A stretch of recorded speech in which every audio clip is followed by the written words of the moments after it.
Comenzamos. Mi nombre es Sergio García, soy sanlorentino, psicólogo, llevo el foro de psicología del Ateneo Escurialense y empezamos por los agradecimientos, que son muchos. Hay que agradecer al Ateneo Escurialense, al Ayuntamiento de San Lorenzo del Escorial, que además su concejal está aquí haciéndonos muy fácil el trabajo, también a la Asociación Dunas, al Gabinete Balmen y al Hotel Los Lanceros, donde muchas veces tenemos puntos de encuentro. Entre otros, ayer hicimos también un pensamiento sobre estas cuestiones.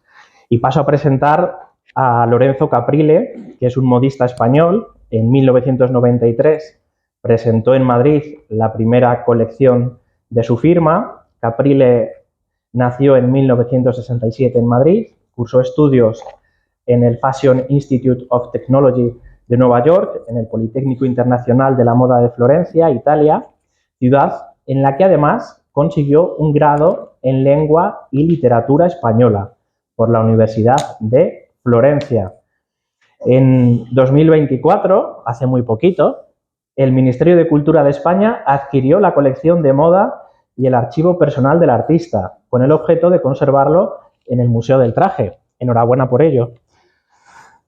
Me he quitado un peso. Te has quitado un peso de encima. Ayer lo comentabas en Onda Cero.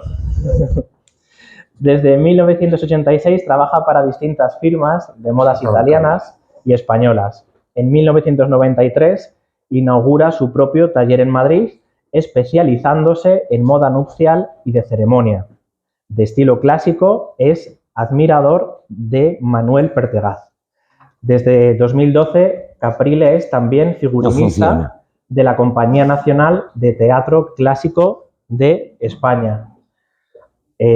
Con Eduardo Vasco hace unas colaboraciones muy valiosas y merece la pena ver cualquiera de los trajes que dirige Eduardo Vasco y que en el vestuario está Lorenzo Caprile. Además de ello, como todos ustedes sabrán, es modista colaborador de Casa Real Española. En televisión es una cara conocida y de 2018 hasta la actualidad ha estado en 6 ediciones junto con María Escoté, Alejandro Gómez Palomo, como juez de Maestros de la Costura, que además está a punto de comenzar de nuevo. Y lo último, decir algunos de sus premios. Premio Ciudad de Alcalá de las Artes y las Letras en 2014 y además Medalla de Oro al Mérito en las Bellas Artes en 2016 que concede el Ministerio de Cultura. Pues muchísimas gracias, Lorenzo, por estar con nosotros. Y le gustaría que las luces estuviesen un poquito bajas, sí, sobre todo esta, para poder acertar, y también les pediríamos que quiten los móviles para poder estar muy atento a un ponente de esta categoría. Después habrá luego sí preguntas y podremos seguir conversando. Muchas gracias, Lorenzo. Bueno, buenos días, muchísimas gracias por venir. Lo primero, que yo soy muy políticamente incorrecto. Si algo que pueda decir en esta conferencia pues ofende o molesta a alguien, pues pido disculpas de antemano. Yo ya soy muy mayor y, en fin, hay muchas cosas que me cuestan. Entonces, pues, lo de todos y todas y tal, pues no, porque si no, o sea, ya es larga la conferencia, si encima tengo que decir todos y todas, y mujeres y hombres, y pues no. Y además yo soy todavía de la escuela de don Lázaro Carreter, está aquí mi profesora además de lengua, Carlota, que o sea, me saqué el grado gracias a ella y Carlota me lo va a disculpar. Y luego el tema de los móviles, porque prácticamente es de memoria la conferencia y si empiezan a sonar los móviles me bloqueo. Entonces os pido que lo pongáis en modo avión o en modo pantalla o en modo, yo no sé, no tengo iPhone, tengo un Nokia del 2003, soy feliz. Y sin WhatsApp. Y eso os pido que no suenen los móviles porque es que me bloqueo y no sé por dónde seguir. Esta es una conferencia que doy muchas veces, es preciosa, perdona que sea tan presuntuoso, hay algún fallo técnico. Hay problemas con el enchufe, creo.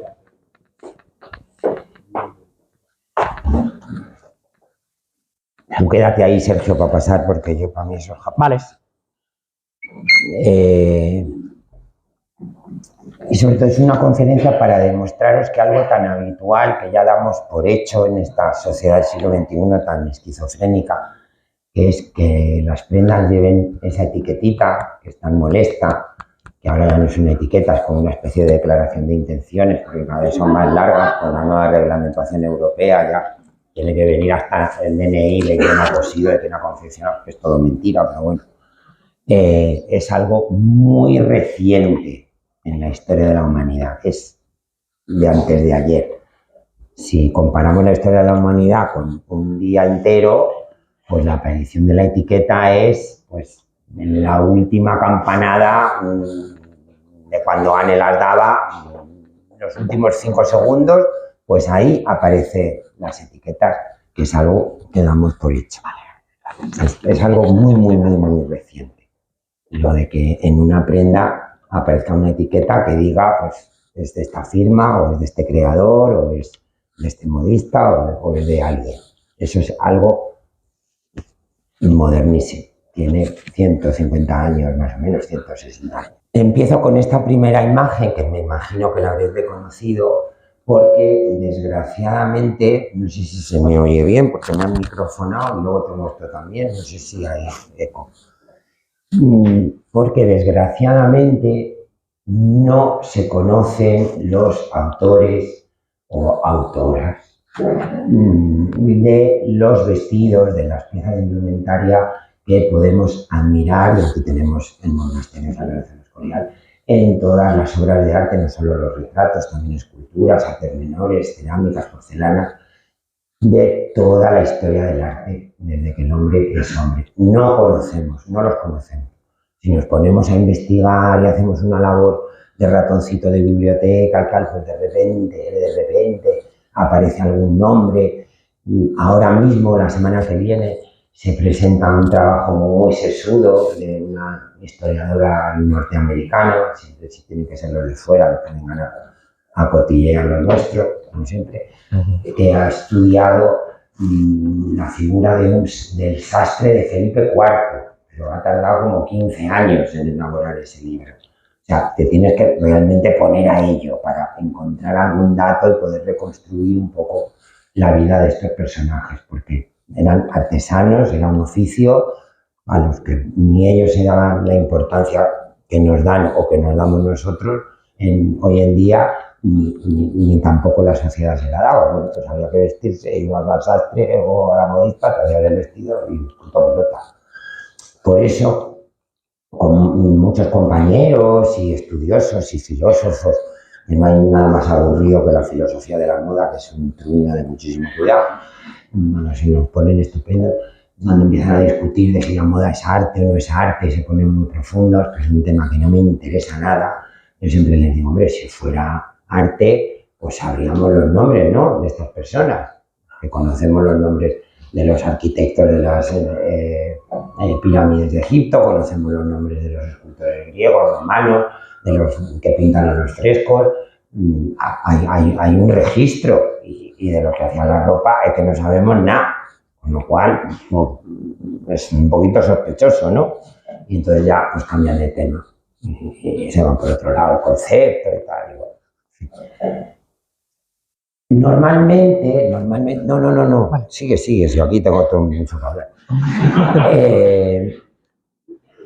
Muchos de esos vestidos maravillosos y de esas indumentarias que vemos en las obras de arte, los que estaban detrás eran realmente los directores artísticos de esas cortes, que eran pintores, pero también ejercían un poco su gusto y su profesionalidad, la extendían a todas las áreas de la corte, cuando la monarquía, bueno, como es ahora, era la imagen de marca, eran grandes compañías, grandes multinacionales que tenían que cuidar hasta el más mínimo detalle.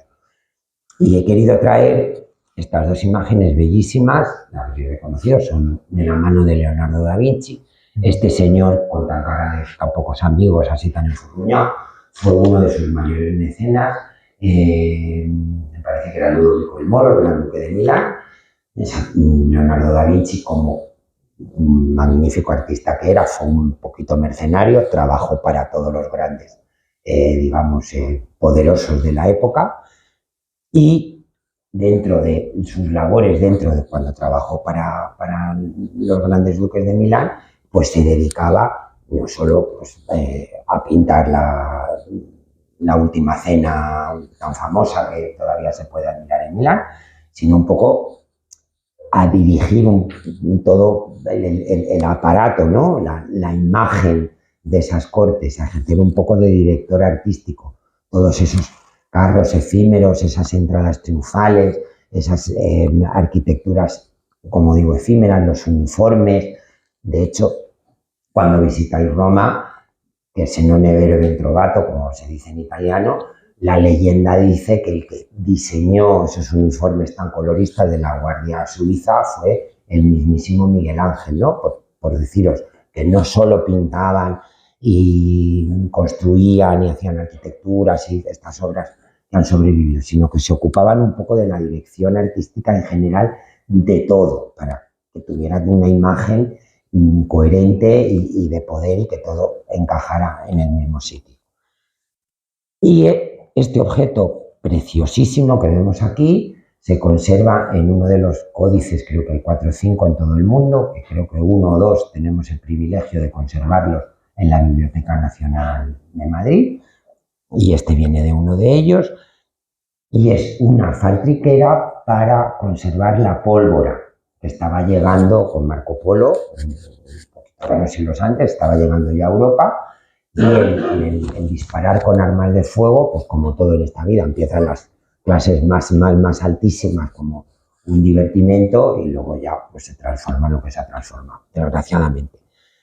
Y es un objeto bellísimo, que seguramente sería en cuero repujado, que yo desde luego si hoy lo viera en un escaparate de un Gucci o de un Dolce & Gabbana o Loewe no, porque ahora se ha vuelto un poco loco, pero en fin, cualquier marca buena o de un Hermès, pues no me extrañaría nada. Para un poco ilustraros que seguramente pues todas esas vestimentas de la corte de Ludovico el Moro es muy probable que detrás estuviera Leonardo o gente de su equipo. Esto pasó en todas las cortes.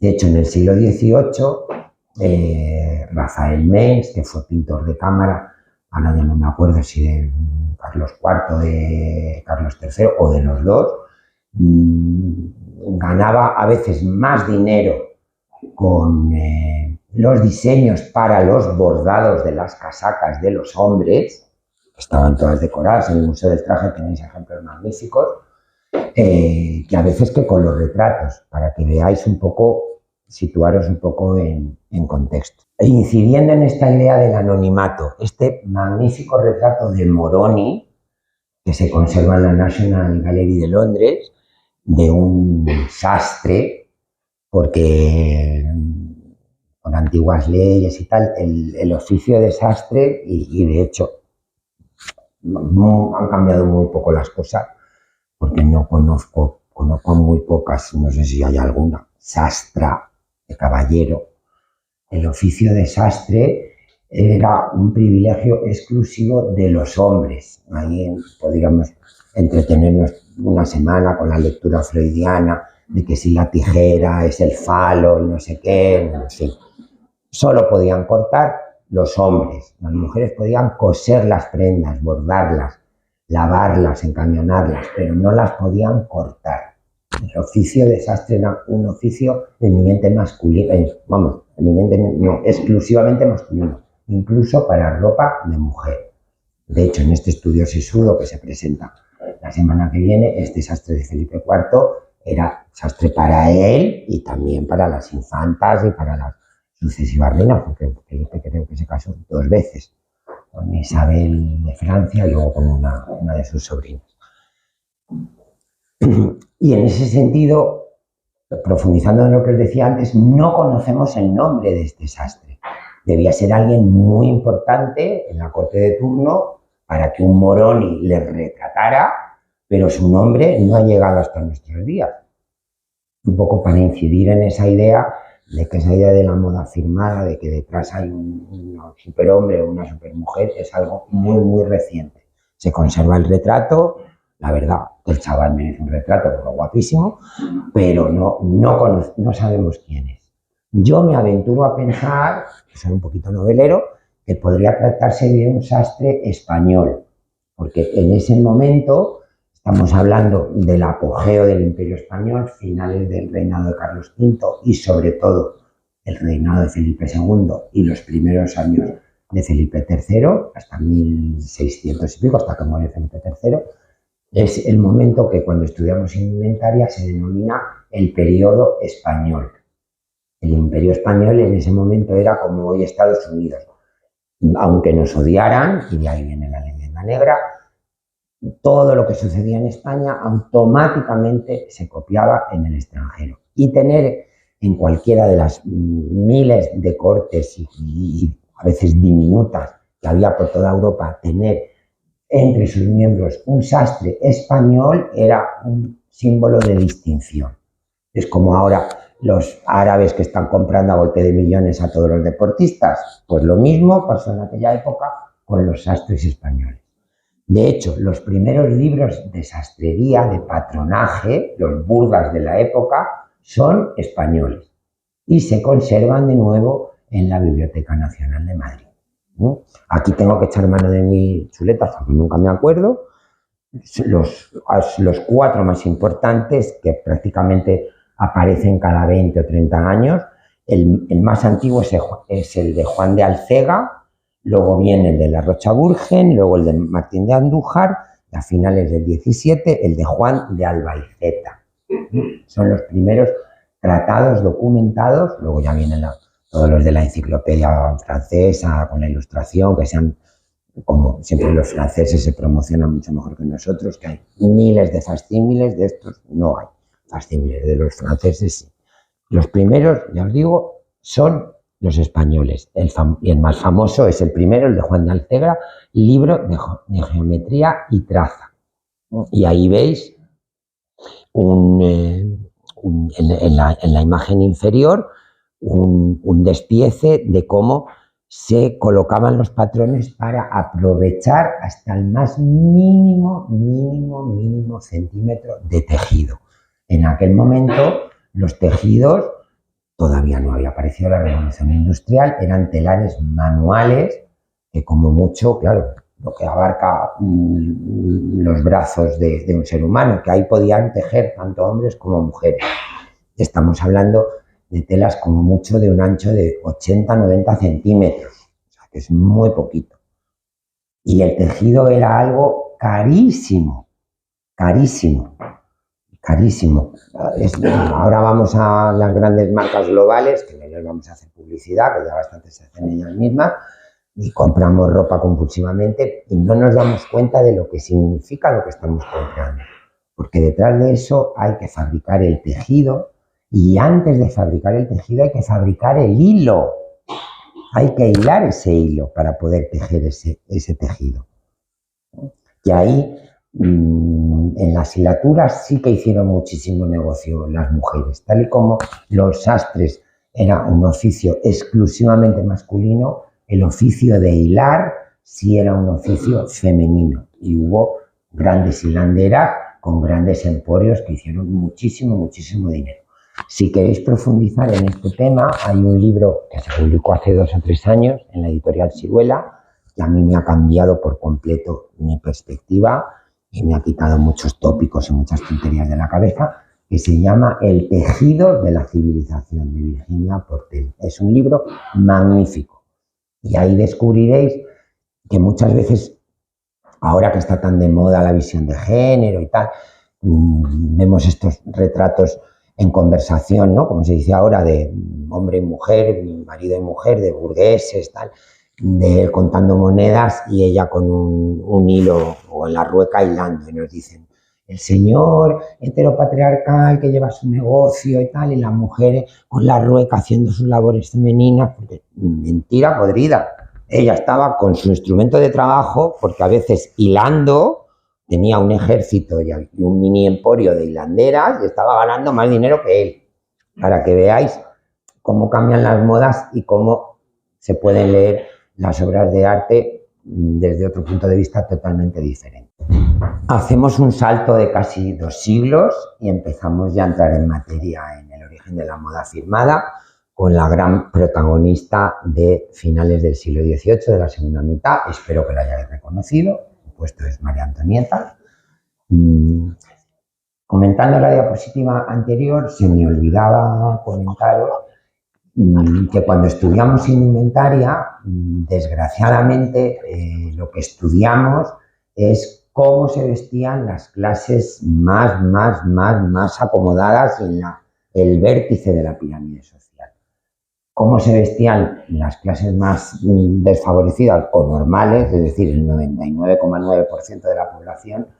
Hay muy pocos estudios porque, desgraciadamente, a veces tenían una prenda de ropa o dos. Hace bastantes años, porque desgraciadamente con el taller no puedo viajar todo lo que me gustaría, estuve en un congreso en Florencia y hubo una exposición maravillosa de una estudiosa de la Universidad de los Abruzos, la zona de los Abruzos, que es la zona central de Italia, que había estudiado un yacimiento en un pueblo perdido donde había habido una epidemia de peste a principios del siglo XVIII y, claro, una fosa común con cal viva, los textiles, los trajes se habían conservado bastante bien. Y estudiando esos trajes de esos cadáveres, ella había descubierto que muchas de esas piezas tenían un siglo de antigüedad. Es decir, que habían ido heredándose de la familia y se veían perfectamente los arreglos, los remiendos, de cuando, en el caso de las mujeres, habían estado embarazadas, los habían aumentado, los habían vuelto a reducir, porque tener una prenda era algo realmente excepcional. De hecho, en las artes decorativas, si hay aquí algún estudioso de artes decorativas, el armario como mueble es relativamente moderno. Aparece con ese inicio de la sociedad burguesa a mediados del 18 en París, con los hôtels particuliers. Hay armarios porque empieza a haber ropa de sobra para colgar. Hasta ese momento no había armarios, había arcones. Y ni siquiera en las clases más privilegiadas, las que vivían aquí en el Escorial, porque los trajes eran realmente muy costosos. Esos grandes retratos de las hijas de Felipe II, que están ahora en el Prado, Sánchez Coello, eran realmente trajes mecano. Tenían el cartón de pecho, tenían la basquiña, tenían las mangas perdidas y, bueno, pues ellas se vestían con su ejército de esclavas que les iban cosiendo esas piezas encima, iban como componiendo el traje en función del día y de la ceremonia que tuvieran, porque eran cosas muy costosas de hacer, por los bordados, por los materiales. No había tanta ropa como nos pensamos. Cuando estudiamos además los inventarios, cuando se mueren, ellas además, dejo en herencia a mi dama de tal, no sé qué, 3 varas, o esta saya, o esta basquiña, o esta tal, cuentas las piezas de ropa y tampoco son tantas. Y como no había muchas prendas de ropa, no había armarios. O sea, es para que os pongáis en situación. Que lo que estamos viviendo ahora, que lo damos por hecho, es muy nuevo. María Antonieta llega de Austria a París, no recuerdo ahora la fecha de él, todavía vivía el abuelo de su marido, Luis XV, no sé si fue en el 60 y algo, vamos, en el apogeo del estilo rococó, en el apogeo de esa corte de Versalles, que luego acabó como terminó, y en el apogeo de lo que se considera el estilo en indumentaria del siglo XVIII. Estos vestidos horror vacui, con estos volúmenes tan exagerados, solo en el lateral, la jaula, la crinolina, vendría un siglo después, en el siglo XIX, como luego veremos, con una profusión, como es todo el estilo rococó, en los tejidos, en los bordados, en los encajes, en todos estos rush, que es esta manera de trabajar el tejido para crear estos efectos de relieve. O sea, es pues eso, el horror vacui.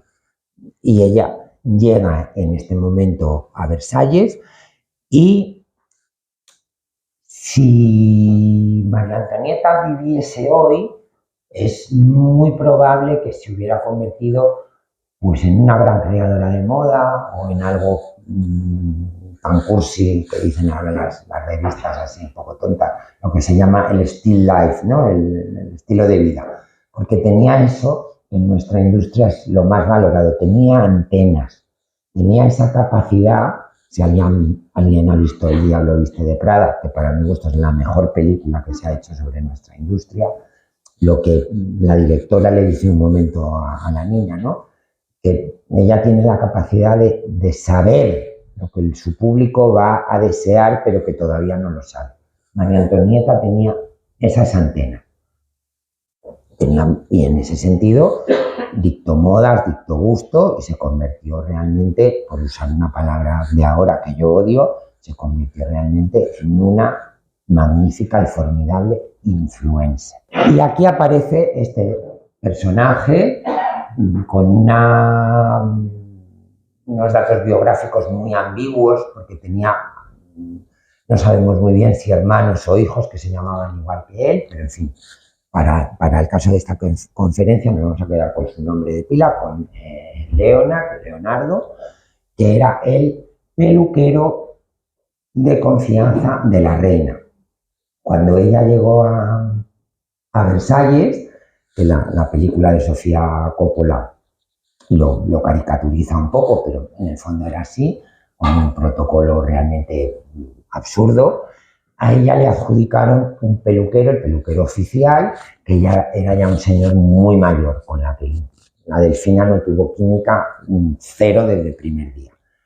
Entonces, bueno, pues en esos rituales de vestirse por la mañana, pues iba este señor y hacía lo que podía, y en cuanto se iba, hacía entrar por un pasaje secreto a Leonard, al que se lo habían presentado sus cuñadas, que siempre hay alguna cuñada por ahí dando coñazo,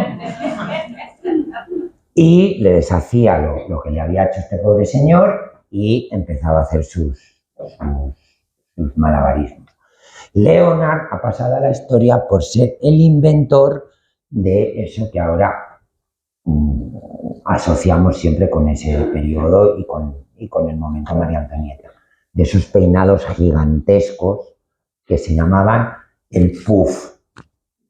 El puff, como veis ahí, se lograba pues, con todo tipo de rellenos, con crin, incluso con cabello humano, a veces con estructuras de alambre, en función del peinado que se quería crear, ¿no? Y llegaron al paroxismo. Y también había a veces un mensaje incluso político.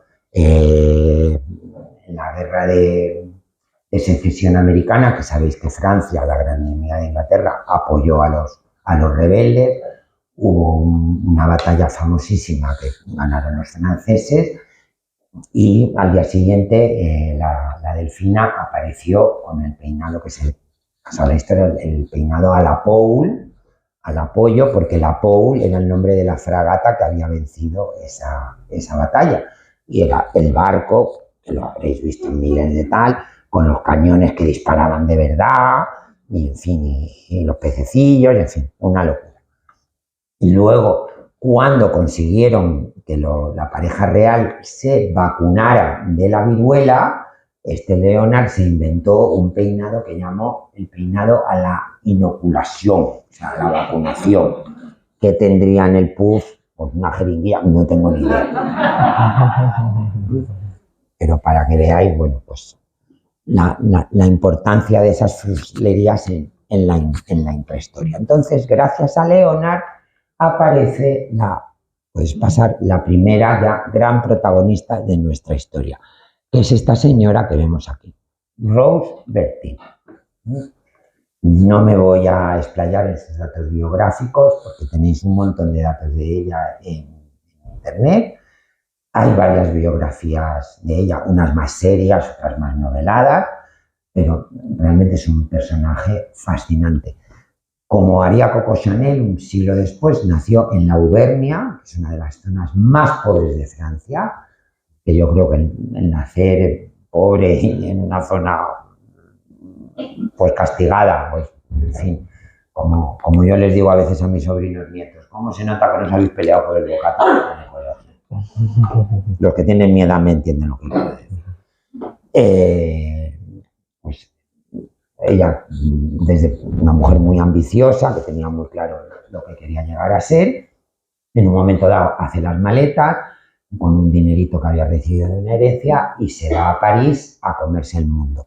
Y empieza a traficar con todos esos adornos, con todas esas frulerías que Leonard tiene que utilizar para sus peinados. O sea, Rose Bertin no empieza como modista, empieza como el título, digamos, oficial era merchante de mods, o sea, trapicheo con cosas de moda, con cintas, con plumas, con abalorios, con miniaturas para poner en los peinados. Y como se convierte, gracias a su tesón y a su profesionalidad y a ser una mujer de armas tomar, se convierte en la principal proveedora de Leonard de todas esas frulerías. Y gracias a eso consigue acceder, cosa inaudita, a el círculo más íntimo de la reina, también recomendada por otra cuñada. Siempre están las cuñadas por ahí, bicheando. Fue tal, digamos, su éxito y acordó su tesón, su profesionalidad, que en un momento dado abrió algo que hoy consideramos normal, una tienda, una boutique, que llamó el Gran Mogol. También ahí es muy curioso el título, porque estamos en ese momento del siglo XVIII, donde es el boom de lo que se ha denominado la chinoiserie, perdonad mi francés, el momento chino. Todo lo que venía de China era, pues no sé, como, no sé ahora de dónde pueden venir las cosas, porque ya todo está de moda y todo muere y nace en el mismo día. Y de hecho tenemos un ejemplo magnífico en el Palacio Real de Madrid, que es el Salón Gasparini, que si no lo conocéis os animo a ver, que no está tapizado, que está todo bordado a mano, todo, desde los muebles hasta los tejidos, las cortinas que decoran el salón, y está todo decorado con chinoiserie de porcelana de buen retiro. Eso se llamó el Gran Mogol. Esta es una ilustración de la enciclopedia francesa y probablemente esa mercería de lujo podría tener ese aspecto. Y ahí es donde ella empieza a trapichear no solo con esos elementos para los peinados y los lacitos y encajitos y cositas, sino empieza ya a crear modelos de vestir, creaciones. Empieza a combinar sus telas, tal, su cual, con muchísimo gusto y con muchísimo talento, y como ya, gracias a Leonard, se había introducido en el círculo íntimo de la reina, pues pumba, pues poco a poco, como buena trepa en el buen sentido de la palabra, logra que María Antonieta empiece a vestirse única y exclusivamente de ella. Se conservan los cahiers, los álbumes. Yo tengo en mi biblioteca, de lo poco que he conservado, porque la mayoría de mi biblioteca de moda está ahora ya en el Museo del Traje, que eso ha sido donación, la letra pequeña del contrato.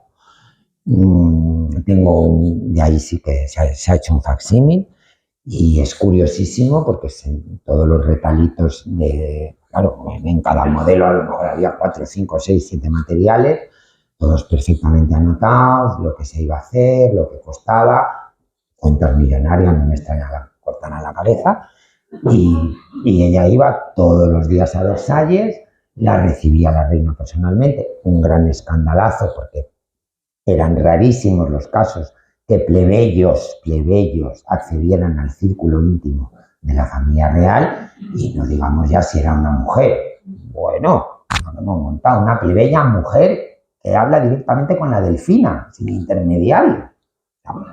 Pero claro, María Antonieta pues vivía para la ropa y para su imagen, como la Preiller ahora, y no le cortan la cabeza, ojo, y encima gana dinero. Y aquí varios ejemplos, algunos del Kyoto, otros del Victorian Albert, otros del Palais Galliera, en fin.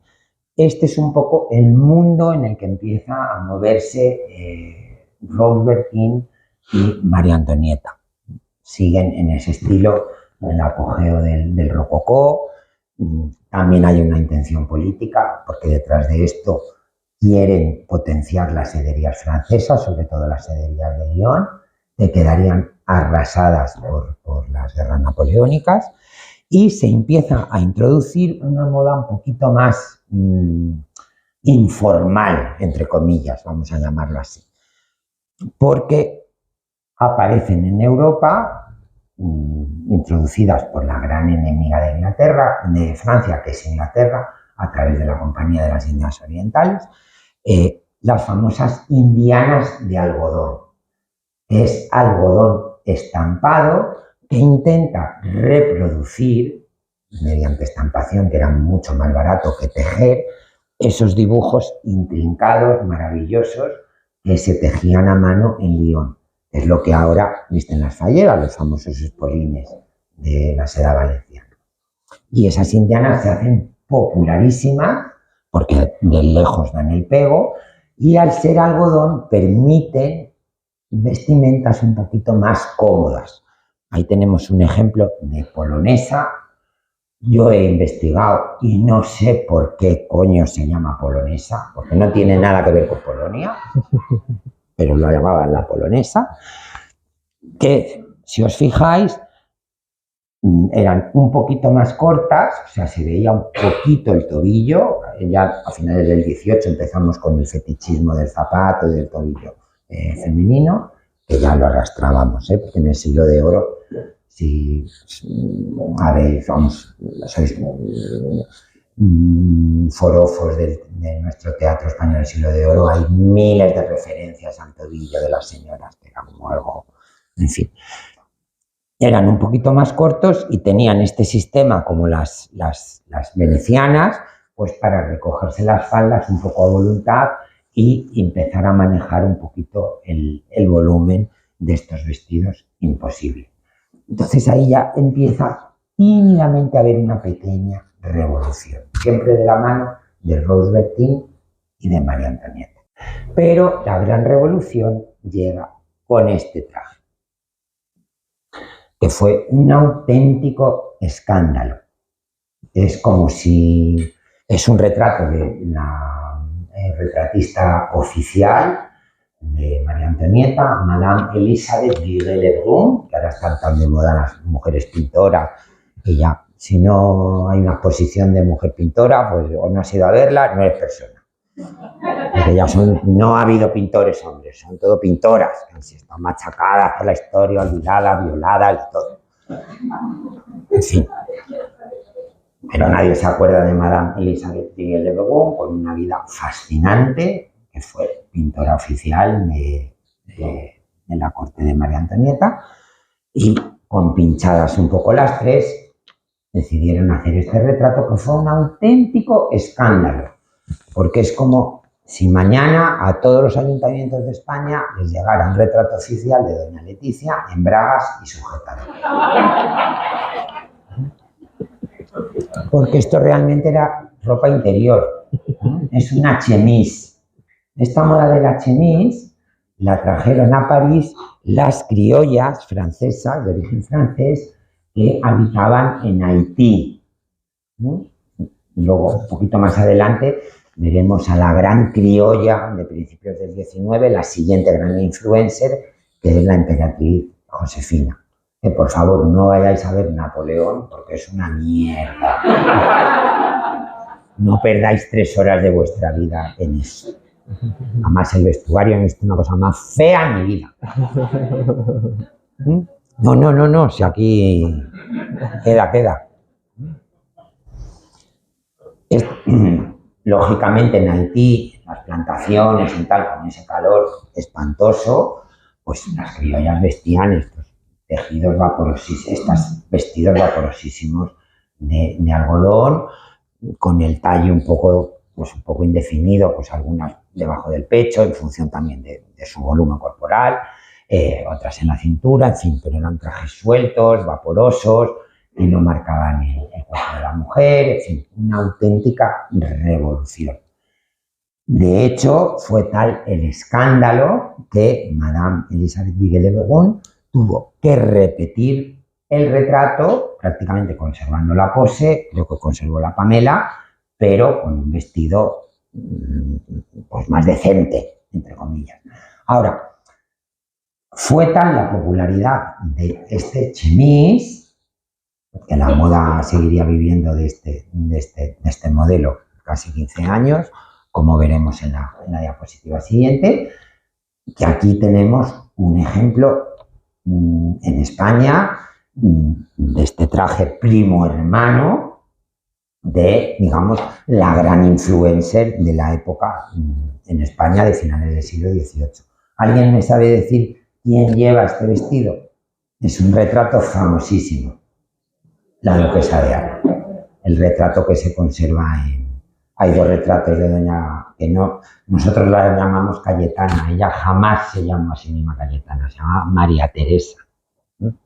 La Cayetana ha pasado, luego fue una cosa del XIX. Ella en su época se llamaba a sí misma, todas la llamaban María Teresa. Hay dos retratos de Goya de doña María Teresa, la duquesa roja que está en Liria y la duquesa negra que está en la Hispanic Society. La única diferencia es que doña Cayetana, como buena española, se ciñe la cintura. Las españolas, si no se aprieta bien la cintura, no sois españolas. Es la única diferencia, pero el resto, prácticamente el traje es el mismo.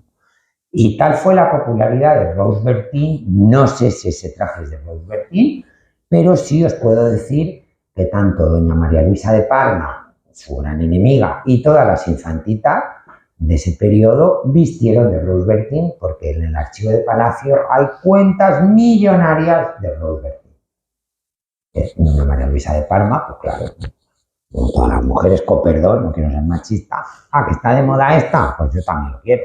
Y pues hacía sus vestiditos en París y se los mandaban a España y ahí están las cuentas, claro. Y aquí damos otro pequeño salto, veis que es una evolución clarísima de la chemise, aquí con más razón todavía, porque Josefina era criolla, luego llegó a París, se casó con el Arnaiz, que se lo cargaron, se casó con Napoleón, la historia la conocéis perfectamente, que es nuestra siguiente gran protagonista.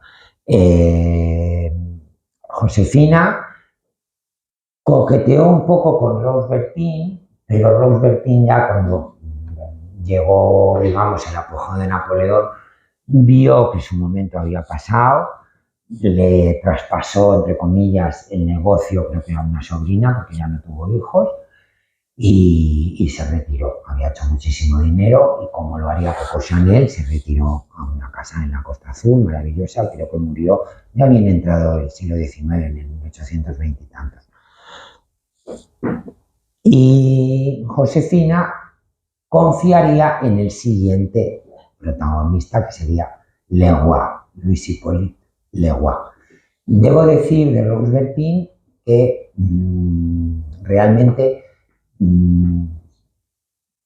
por supuesto por el interés de Querandés, pero fue fiel a su clienta hasta el último momento. Se dice el día de la guillotinaron, cuando estaba, no recuerdo cuál fue la cárcel, la Concier, o me falla la memoria, todos los días acudía a llevarle la muda limpia, y que hasta el último momento lo que llevó para el cadalso, ese gorrito que hay esa caricatura, y en fin. Y que en parte la conspiración de Varenne, sabéis que ellos intentaron unir, que ha habido un montón de películas y de obras de teatro, se descubrió, dice la leyenda, hay muchas versiones, se descubrió por un soplo de una de las oficialas de Rose Bertin. Es una de las tantas leyendas que hay alrededor de la fuga de Varenne, porque recibieron por parte de la reina un encargo de preparar un ajuar, un equipaje de viaje para poder huir, y por lo visto pues una de las oficialas pues se fue un poquito de la lengua, y gracias a esa información absurda, por eso me gusta tanto la intrahistoria, ¿no? La historia del cotilleo ilustrado, que muchas veces es lo que provoca, al final las mayores tonterías son los que provocan los mayores cambios en la historia de la humanidad.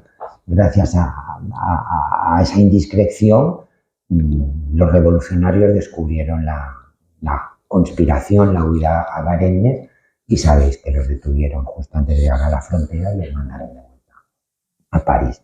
Y ahí empezó realmente, para la familia real, para Luis XVI, sus 2 hijos y María Antonieta, y la cuñada, y Madame Elizabeth, ahí empezó realmente lo duro, el terror de verdad.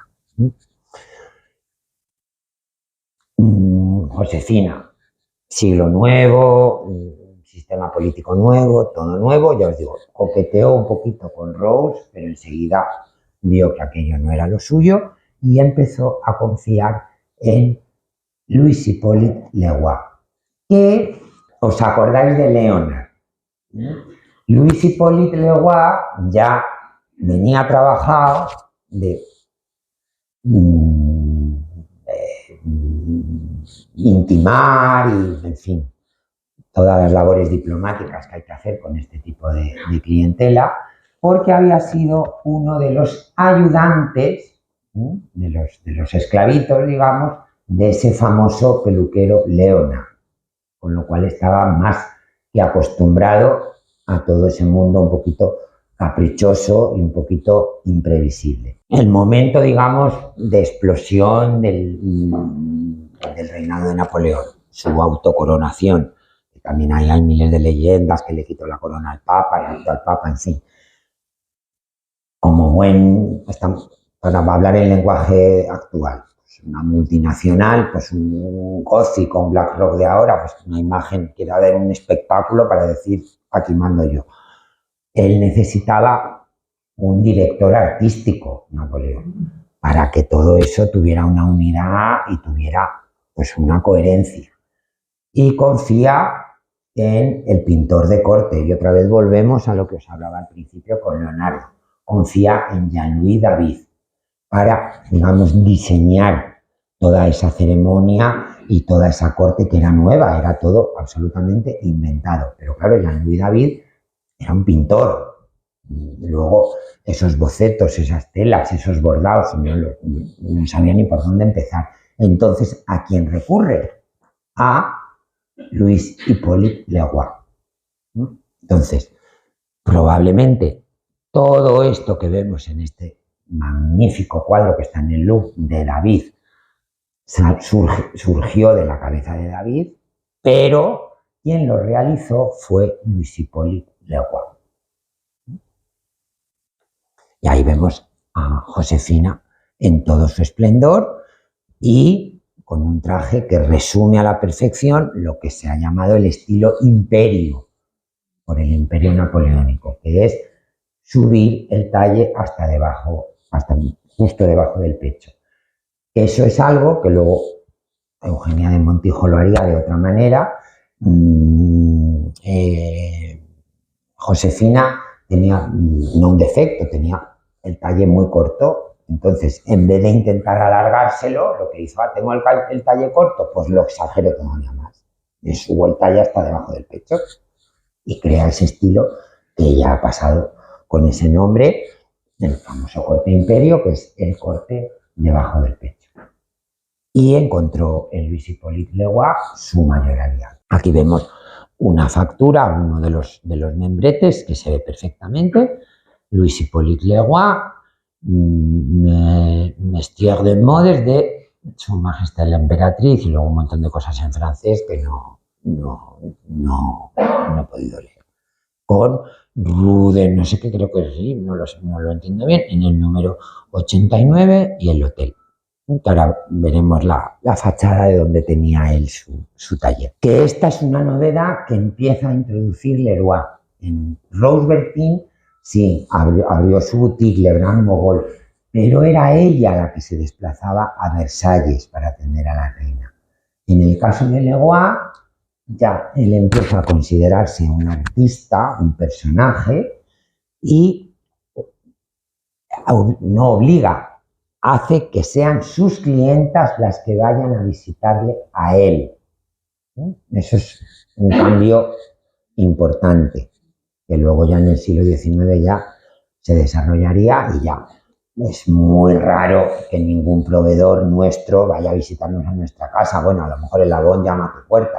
Bueno, ahora estamos volviendo porque todo vuelve. No van nuestros proveedores a nuestra casa, pero sí nos lo entregan, que es Amazon.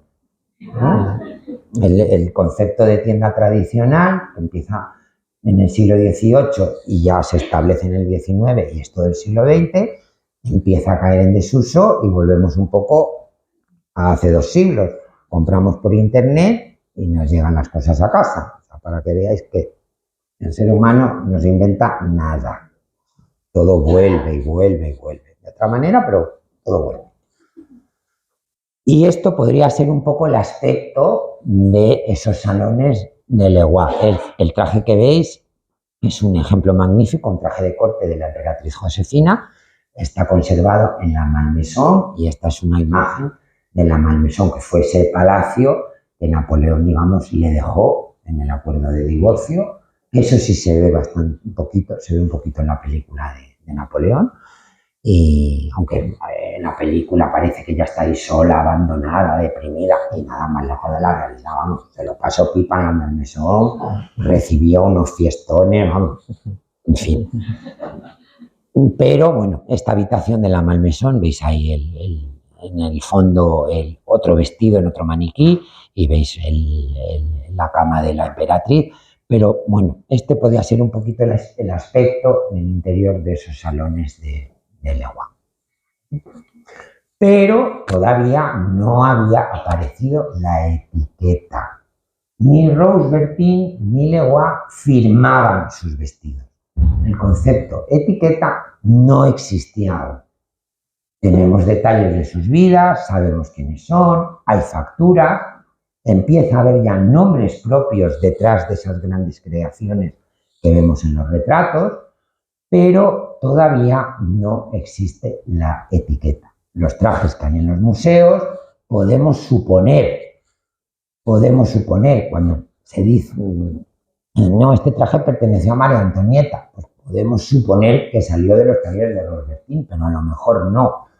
O en el caso de las pocas piezas que sobreviven de Josefina, podemos suponer que se cosieron en los talleres de Leroy, pero no lo sabemos porque no hay ninguna etiqueta todavía. Unos ejemplos magníficos de la moda imperio en todo su esplendor.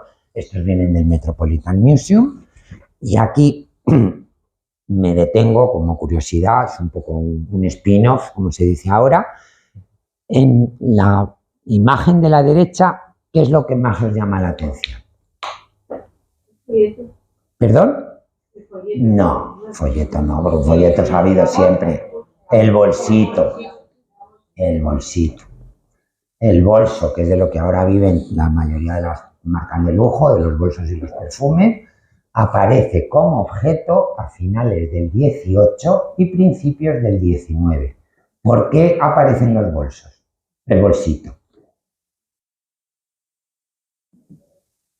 Os lo acabo de decir.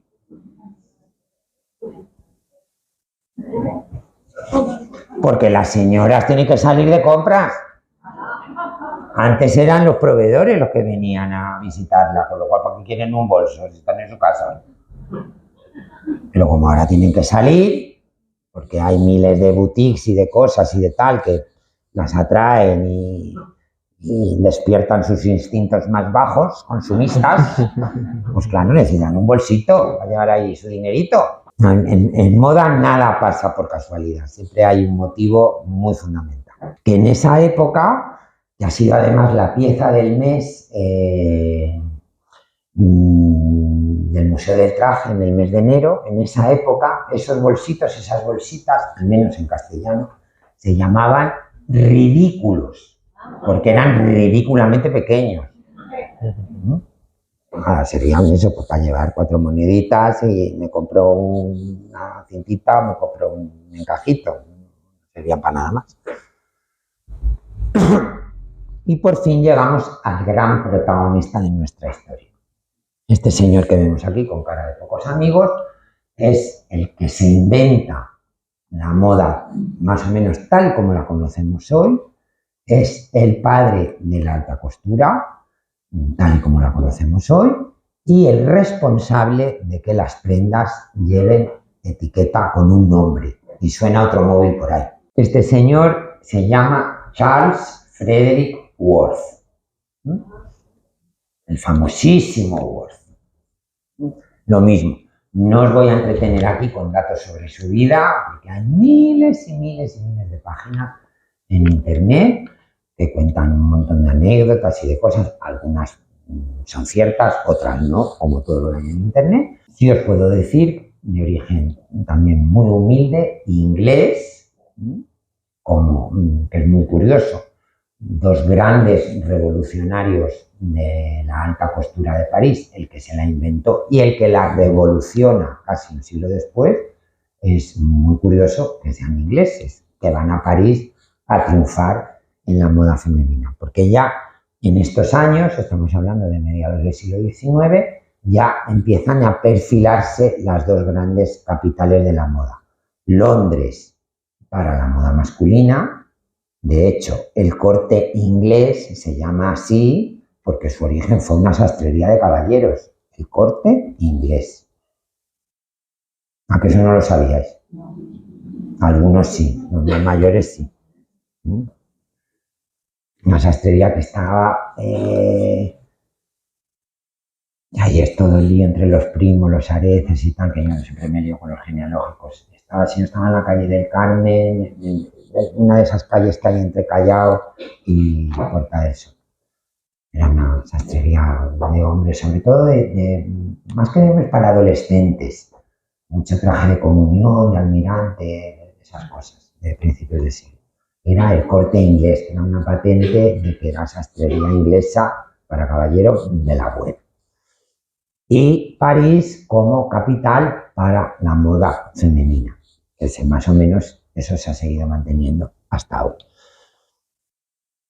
Él hace sus primeros pinitos en Inglaterra, pero como María Antonieta tenía olfato y bueno, él sabe que su futuro está en París, se traslada allí y empieza a trabajar para una de esas mercerías a lo bestia, que son, digamos, un poco el origen de los grandes almacenes, que se llamaba Maguelin y no sé qué, por ahí hay una factura, luego la veremos.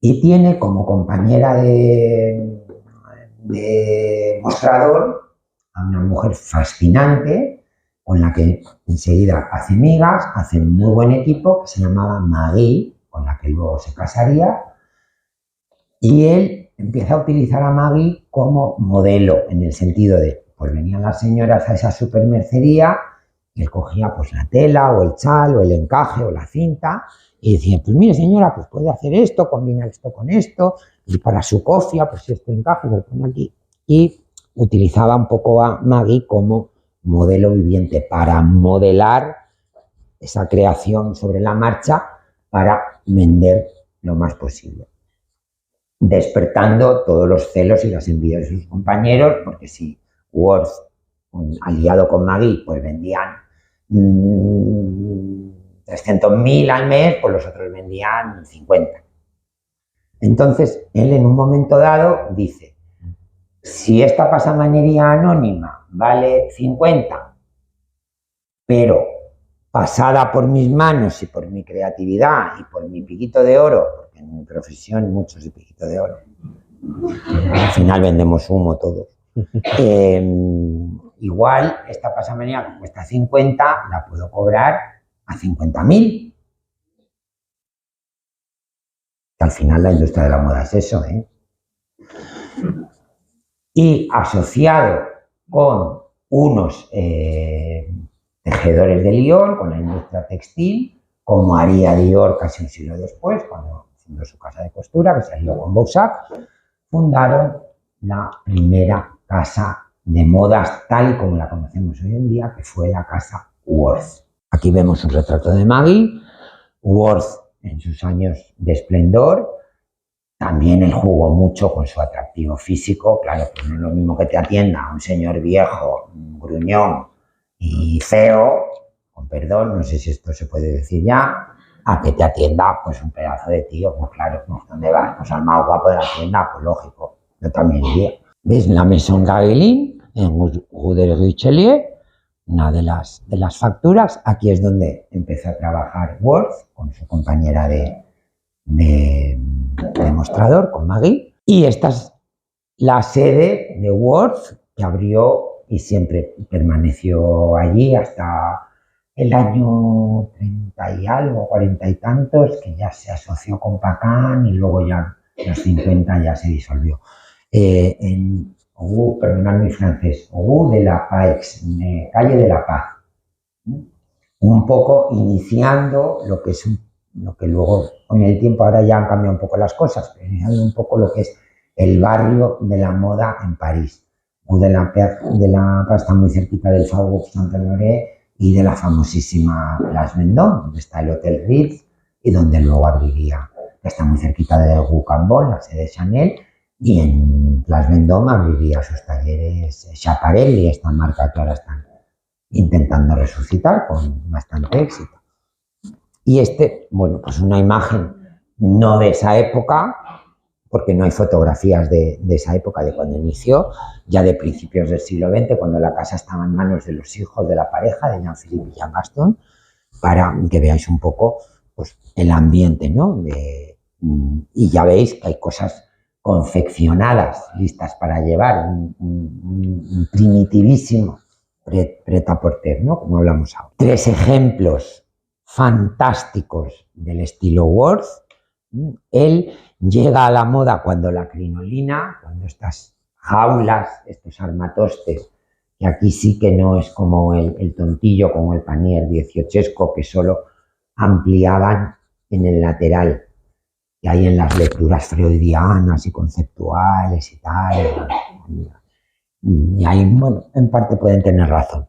En el siglo XVIII no era una cuestión de esclavizar a la mujer, estos armatostes, todo lo contrario.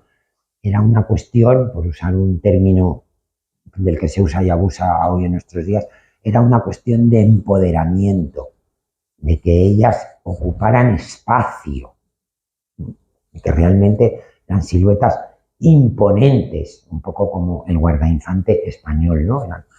No era de que estuvieran quietecitas y no se pudieran mover, sino al contrario, de que...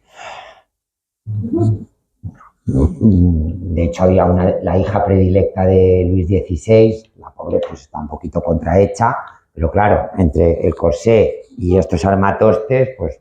¡buah! En cambio, la crinolina del 19 ya sí que ahí hay una lectura freudiana. Realmente un armatoste era una jaula que enjaulaba, vamos, nunca mejor dicho, a la mujer y la reducía un poco a mujer objeto. Es decir, yo sirvo para demostrar la riqueza y el nivel social de mi esposo, de mi padre, de mi hermano, y yo estoy aquí inmóvil, espectacular, porque eran creaciones espectaculares, pero no tengo mucha libertad de movimientos.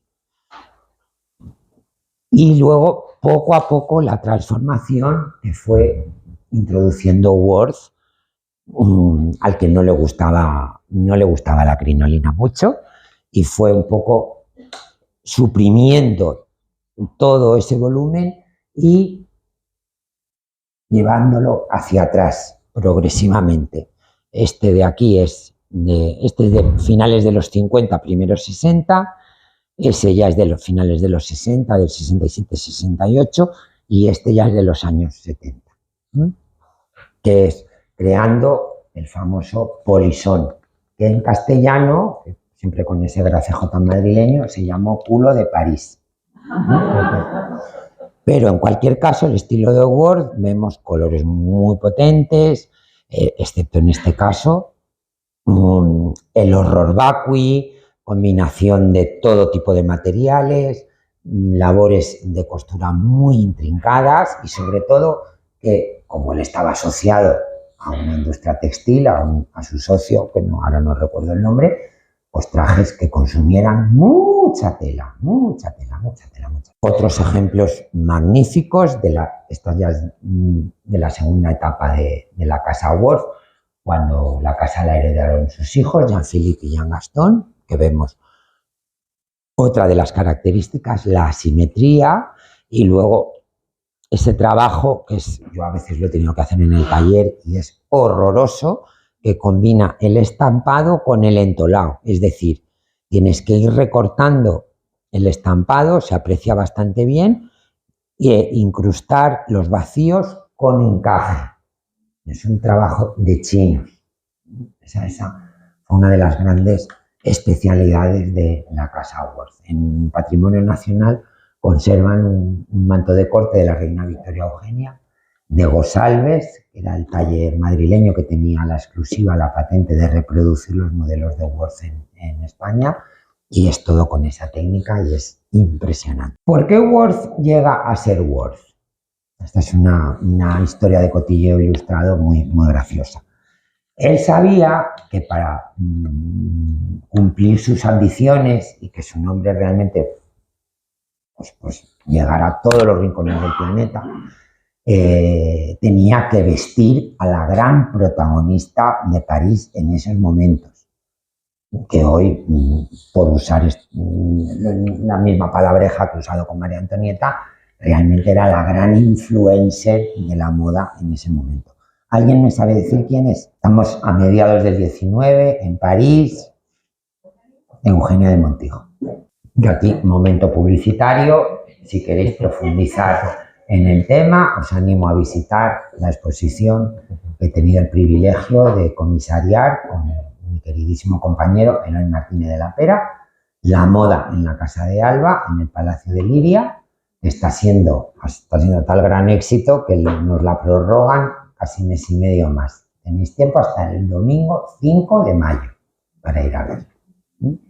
Y ahí prácticamente la mitad de la exposición está dedicada a Eugenia de Montijo. No. Entonces, para llegar a Eugenia, pues él utilizó una técnica que ahora es muy habitual en cualquier marca de moda, vamos. Tan habitual que nos sorprende. En eso fue pionero Worth. Dijo, para llegar a ella, se pone en contacto con esta señora que no era guapa en absoluto, tenía mucha chispa, mucho estilo, mucho eso, lo defino así.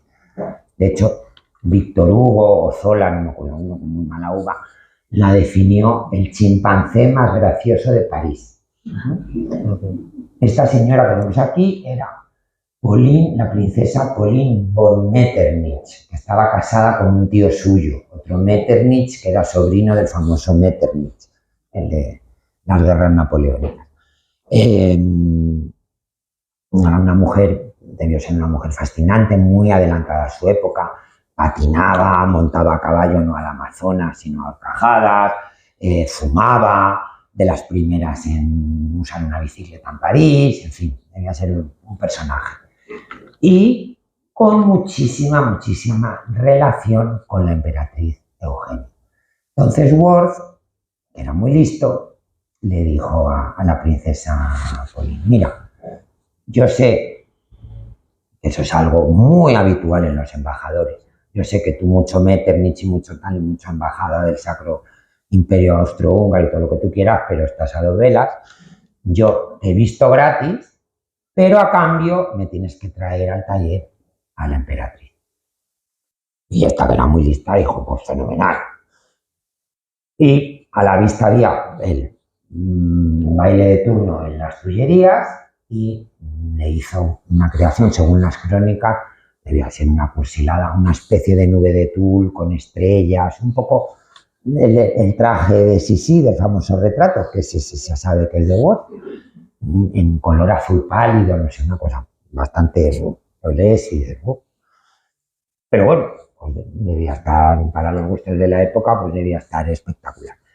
Entonces, llegó a las Tullerías, realmente deslumbró y, claro, pues Eugenia de Montijo, y aquí, perdonad el micromachismo, como hacéis la mayoría de las mujeres cuando vais a una boda y veis a alguien mejor vestida que vosotras, pues de alguna manera pues se acerca y tal, no sé si ella o su dama de compañía o lo que sea, y en fin. que ahí está la frase, que no sé si es apócrifa o no, Pauline Metternich le dijo, esta creación, Majestad, Sa Majesté l'Imperatrice, es de un nuevo astro en el firmamento de la moda. Y ella dijo, ¿y cómo se llama ese nuevo astro? Se llama Charles Frederick Worth.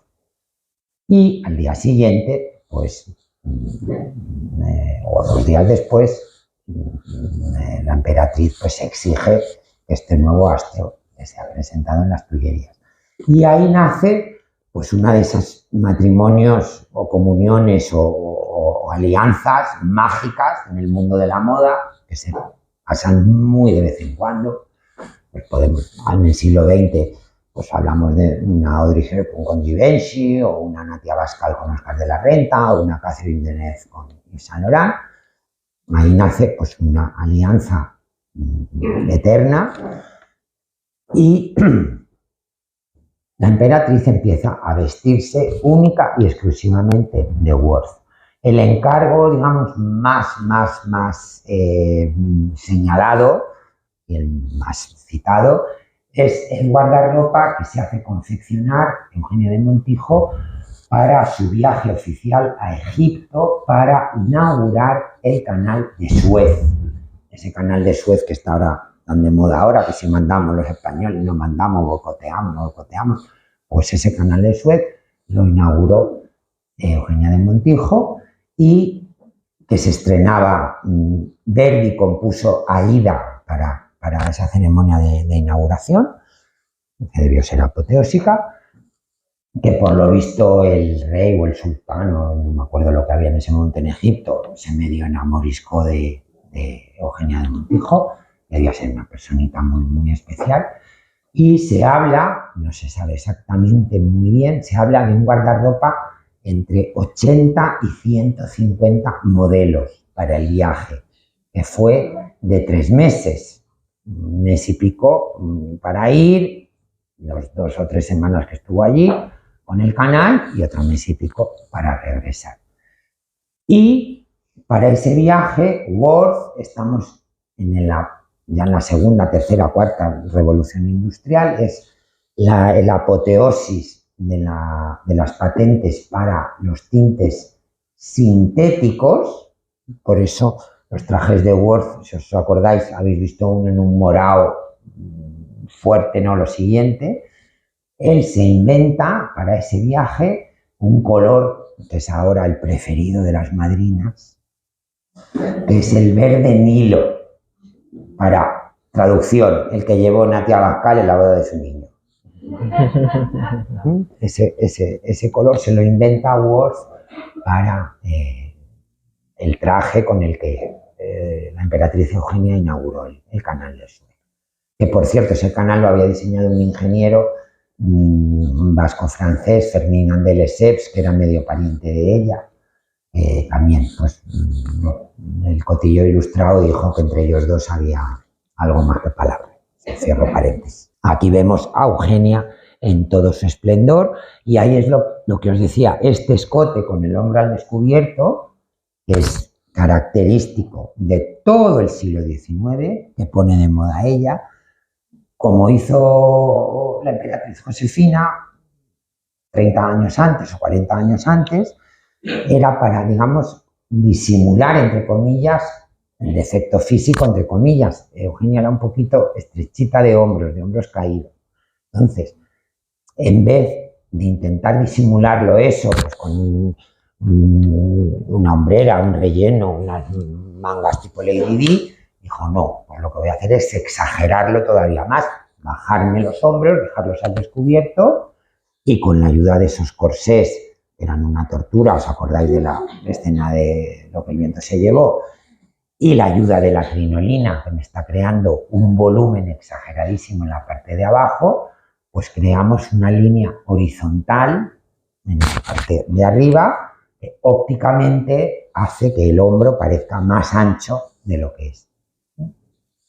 Aquí lo vemos en todo su esplendor por Winterhalter en Compiègne, que fue su residencia preferida, y veis lo que os decía de los tintes, esos colores antes eran impensables. Ese verde, esa especie de coral, el amarillo, era un color prohibido, esa especie de malva gris que lleva la que está aquí a la derecha, aunque ella siempre prefirió los tonos blancos y los tonos pasteles, ese verde Nilo, sobre todo los colores malva que hacían juego con sus ojos.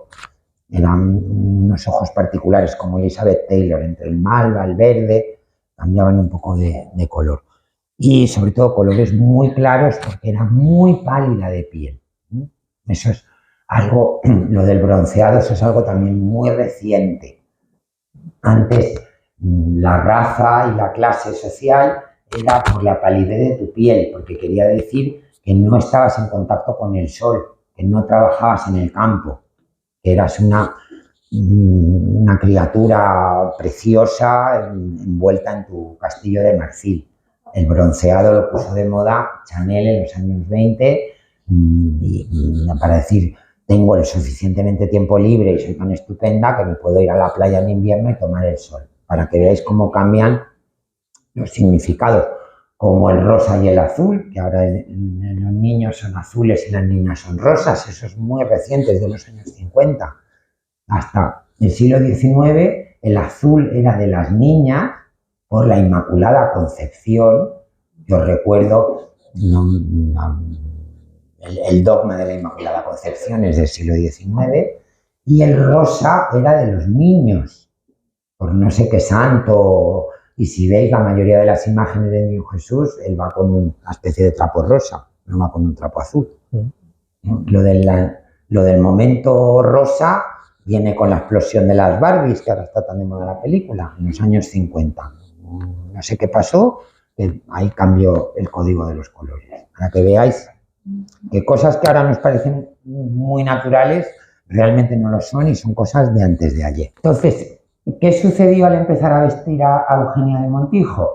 Que todas las amigas, pues como ella realmente era una influencer, pues todas empezaron a seguir sus pasos y tuvo como clientas a todas las cestas coronadas de Europa. ¿La habéis reconocido? Sí, sí, famosísimo retrato de Winkelhartel, de las estrellas, que probablemente sea un traje de Worth, y el traje cuando la coronaron como reina de Hungría, que este sí se sabe a ciencia cierta que es de Worth, porque se conserva además el epistolario.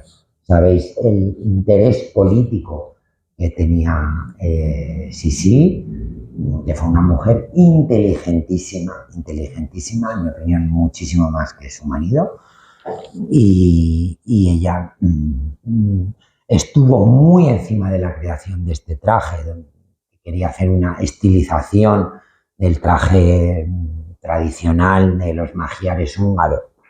Habría que verlo de cerca, yo ahí no veo mucho de Hungría, pero bueno, según ella sí. Y se conserva el epistolario entre ella y Charles Frederick Worth, que lo supervisó hasta el último momento. Este sí se sabe que es de Worth. Este se supone, pero es seguro que era de Worth. Por supuesto, la Isabelona, que en el archivo de Palacio hay miles de facturas, y hay una novela deliciosa de Pérez Galdós que se llama La de Bringas, que si no la habéis leído os animo a leerla. La de Bringas es una de las tantas damas de doña Isabel que vivían arriba en los áticos, que se dedicaba, para sacarse un sobresueldillo, a trapichear con la ropa usada de la reina, que por protocolo solo podía usarlo dos veces, no más. Luego ya pues pasaba al mercado de segunda mano. Y la de Bringas pues se dedicaba a trapichear con esta ropa de la reina. Y el nombre Worth, no digo que aparezca en todas las páginas de la novela, pero desde luego cada 5 o 6 páginas aparece Worth. Y de hecho están en el archivo de Palacio, están las facturas. ¿Por qué tenía tanto interés Worth en vestir a la realeza europea? Que en muchos casos hasta perdía dinero con ellas, y lo digo por experiencia. ¿Por qué tenía tanto interés? ¿A quién quería llegar? A América. A esa nueva aristocracia del dinero perfectamente retratada en las novelas de Edith Wharton. No sé si habéis visto La Edad de la Inocencia de Scorsese. Es de las pocas veces que no sé si es mejor el libro o la novela. Tengo mis dudas, no lo sé. La película es maravillosa, que tuvo el Oscar al mejor vestuario ese año. Una gran amiga y maestra, ya está muy mayor, Gabriela Pescucci. Y él quería llegar a esa nueva aristocracia del dinero que estaba americana, en concreto de Nueva York y de Boston, que estaba realmente obsesionada con la realeza y con la aristocracia americana. Hay un libro también de Edith Wharton que se llama Las Bucaneras, que narra la historia de estas millonarias americanas que venían a Europa a comprar el título. De hecho, en Downton Abbey, el heredero se casa con una americana que es la que trae el dinero, que la consuegra es Shirley MacLaine, no sé si os acordáis, que son buenísimas las conversaciones entre Maggie Smith y Shirley MacLaine. Y este es un ejemplo magnífico de una de las grandes, digamos, damas y anfitrionas y digamos, líderes de opinión, la Preisler de la Nueva York de la época, que era una Vanderbilt. No me acuerdo si Ava o todas tenían nombres un poco tal, para un baile de disfraces en su mansión, no sé, no recuerdo si estaba en la Quinta o en Madison, ella no existe. El siglo XIX también es el siglo de los bailes de disfraces, era la fiebre de los bailes de disfraces, de disfrazarse, y este disfraz que se confeccionó en la Casa Worth, ahora se conserva en el Metropolitan, se llamaba el traje Ray, como la canción de Madonna, Ray of Light, rayo de luz. ¿A quién nos recuerda la pose de la señora Vanderbilt? Porque estaba la Estatua de la Libertad acababa de llegar, que si lo sabéis es de un escultor francés. Ella hizo su aparición en el último momento en lo alto de la escalinata y como ellos tenían negocios con la electricidad, estaba diseñado de tal manera que en un momento dado, no sé cómo, que no hubo un accidente como estas pobres del carnaval, los carnavales de Tenerife, que siempre hay algún accidente, alguien apretaba algo y todo el traje se encendía con la antorcha. Para que veáis la burrada de lo que debió costar el vestidito. Es ahí donde realmente él hizo negocio. Y empezó realmente el negocio de lo que ha sido la alta costura hasta finales de los años 80. Que sí, por un lado iban las clientas privadas a estos grandes talleres de París, pero donde realmente ganaban dinero era vendiendo las licencias, las glasillas, el permiso para reproducir esos modelos a determinados talleres muy exclusivos o a determinadas tiendas muy exclusivas por todo el mundo. De hecho, la principal corresponsal de la casa Worth en Nueva York fue una tal Miss Donovan, que era la que viajaba 2 veces al año a París, compraba las glasillas, los patrones, la receta para reproducir el traje hasta en su más íntimo detalle y luego las reproducía en Nueva York a su clientela. De hecho, la mayoría de los trajes de Worth que se conservaban en el Brooklyn Museum, que ahora es el fondo pasado al Metropolitan, son Worth Under License for Miss Donovan. De hecho, la que tenía aquí la licencia de Worth en España, por investigaciones que está realizando mi amigo Juanma de Sevilla, está obsesionado con el traje de novia de la reina María de las Mercedes, que más o menos es de esta época. Era la gran modista de ese momento, que se llamaba Presentación Cervera. Ella compraba glasillas a Worth y al otro gran astro de ese momento, que era Louis Pignant. De hecho, el traje de novia de María de las Mercedes, según ha descubierto Juanma, que está elaborando su tesis desde hace un montón de años, el traje de novia de la reina María de las Mercedes es un modelo, es una glasilla de Louis Pignant. y de hecho está certificado porque sabéis que fue un matrimonio que se hizo en tiempo récord. En la prensa de la época, donde ha firmado el artículo, en la presentación Cervera ha viajado a París para coger ideas, para comprar el patrón, punto. Y él ha descubierto en un museo, creo que de Houston, y volvemos otra vez a la clientela americana, un modelo de Louis Pignan, en otras telas, en otros colores, no era un traje de novia, que prácticamente es el mismo vestido que luce la reina María de las Mercedes el día de su boda en su retrato oficial. Esto para que veáis que él en ese sentido fue un pionero también en el mundo del marketing y en algo ahora que es habitual. Dices, pues bueno, pues visto ahora las casas reales no tienen tanta influencia, ahora la aristocracia del consumo es pues las benditas alfombras rojas. Cualquiera de nosotros pues nos pegamos y nos matamos por vestir a una en los Oscars o vestir a una en donde sea, porque sabemos que eso es publicidad para nuestra marca y que todo eso luego es un efecto cadena. Han cambiado los personajes, pero el objetivo es el mismo. Dices, bueno, pierdo a lo mejor un poquito de dinero, pero el retorno es tan brutal que me compensa. Volviendo a este mundo americano, magnífica pieza de Worth, ya en el momento polisol, que ya llegó a un extremo ya tan exagerado en su evolución, que esta silueta se llamó la silueta Centauro.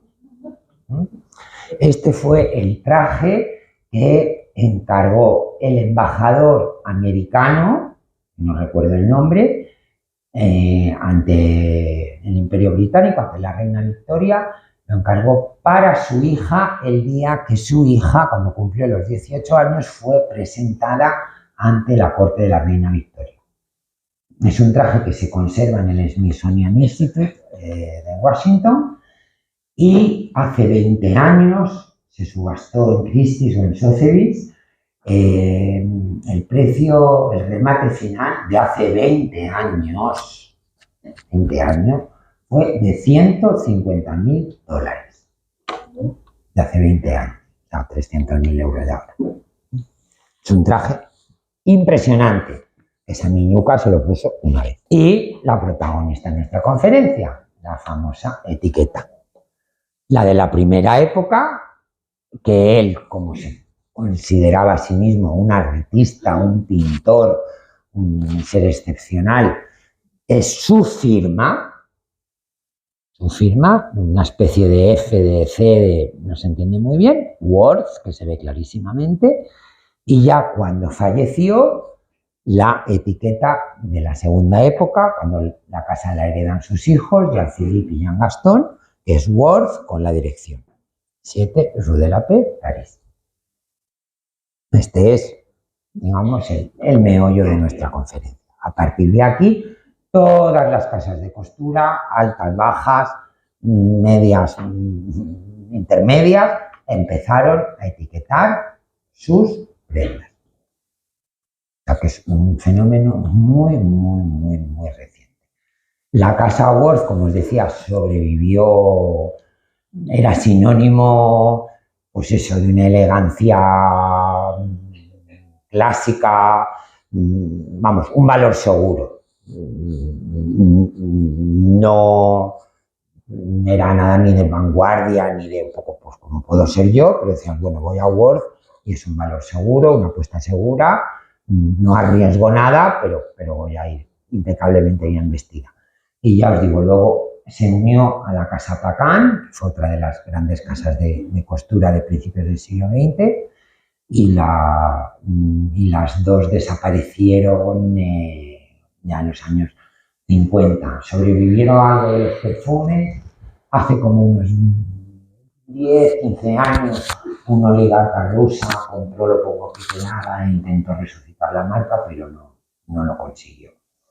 Y para que veáis la importancia de la casa Worth, como duró en el tiempo, casi un siglo, el traje de novia de doña María de las Mercedes, la madre del rey emérito, cuando se casó en Roma con don Juan de Borbón, un traje en lamé de plata todo cortado al bies, muy años 30, era un traje de la casa Worth, ¿no? Para que veáis el recorrido en el tiempo. Este es yo en mi taller, de fondo el único Worth que tenía en mi colección, que está ahora en el Museo del Traje.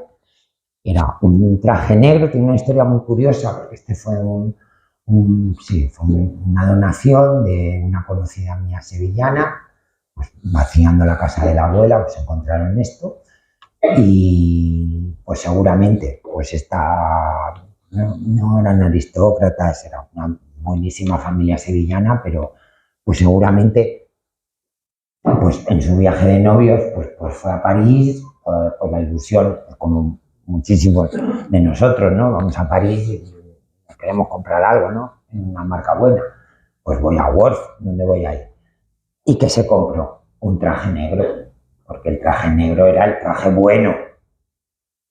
Ya que me compró algo bueno, me lo compró negro, porque es el traje para ir a misa, para ir a los funerales, para la Semana Santa en Sevilla, para recibir, para si se me muere alguien, porque en aquellos años pues siempre se nos estaba muriendo alguien, no era como ahora, que te entuban hasta el final. Pues, como casi siempre estaban de luto, pues me lo pongo también para el luto. Entonces pues encargó el traje bueno, era una pieza excepcional, bastante sencilla, porque claro, tampoco podría gastarse esta señora los dinerales de la Vanderbilt, pero es curioso, pues eso, que eligiera un traje negro, pues eso, lo que hablamos ahora del consumo responsable, pues es un traje bueno, me lo quiero poner muchísimo, que estoy haciendo un esfuerzo económico, pues ¿qué traje me voy a poner más? Pues estoy en Sevilla, en España, pues con el traje negro, pues lógico, no me voy a comprar rosa, pues negro. Y aquí os digo, como, digamos, pionero, él intuyó que el futuro iba por ahí y empezó ya él, luego ya continuaron sus hijos, a coquetear con el mundo de las fragancias, la cosmética, que realmente, como creo que todos sabéis, es donde hacen caja de verdad las grandes marcas, porque los márgenes en el mundo de la cosmética y de la perfumería son impresionantes, impresionantes. Y a todas las mujeres y a los hombres, aquí voy a ser politiquísimamente incorrecto, se está grabando, luego me pondrán verde y me pondrán una denuncia. El mejor tratamiento para la piel, la Nivea de toda la vida.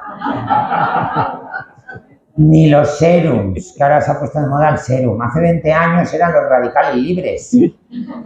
No erais nadie si no teníais una crema con radicales libres. ¿Os acordáis de los radicales libres? ¿Qué ha sido de los radicales libres? Yo veo muchos radicales libres por la calle, pero la piel no. El mejor tratamiento para la piel, la Nivea tarro azul de toda la vida. Las diferencias son ínfimas, ínfimas, ínfimas. Y a veces por buscar el elixir de la eterna juventud os gastáis 300 euros en un bote de mayonesa, si son emulsiones. Ahí estáis comprando la magia, estáis comprando Chanel, estáis comprando Julia Roberts, que está toda tuneada, porque no es así, no es como sale en el anuncio. Lo digo yo que no.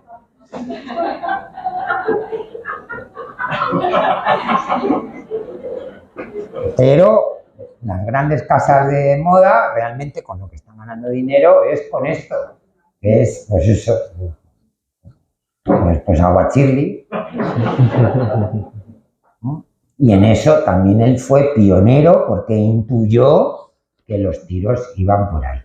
Pero claro, en el 19 pues luego ya los perfumes Worth los desarrollarían sus hijos y han sido los últimos en desaparecer. Se ha seguido fabricando hasta hace relativamente.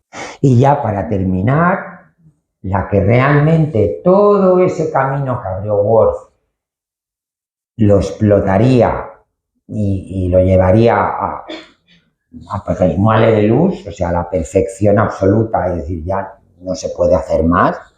Todas esas lecciones de Worth que él empezó de una manera muy tímida, ella los explotaría hasta el fondo uno de los personajes más fascinantes del siglo XX, con sus claroscuros, mucho más fascinante que el maestro Valenciaga, que yo no sé cómo han hecho una serie, pero vida más aburrida que la de Don Cristóbal no hubo. Ayer en el programa de Julia Otero me despaché. Ella sí que tuvo una vida fascinante, con muchos claroscuros, como todos los genios. Que Don Cristóbal lo fue, por supuesto, y de hecho hubo que en la serie ni siquiera se menciona, ese tiene un cameíto, la Mademoiselle Chanel. Tuvieron siempre una relación de amor-odio, de admiración, porque eran dos monstruos, eran eso, dos machos alfas, porque Mademoiselle Chanel, vamos, era más hombre que yo. Con un choque de trenes. Pero ella sí que tuvo una vida fascinante, que os animo a leer cualquiera de sus biografías, porque cualquiera es buena, y ella explotó y desarrolló todo eso que Worth empezó un poquito a trabajar, y es realmente la responsable de la moda del siglo XX, y que todavía, como el Titanic, su estela es tan enorme que todavía llega hasta el siglo XXI. Y esto, pues si os ha gustado esta conferencia y Sergio me invita el año que viene, desarrollaré el mito de Coco Chanel. Muchísimas gracias.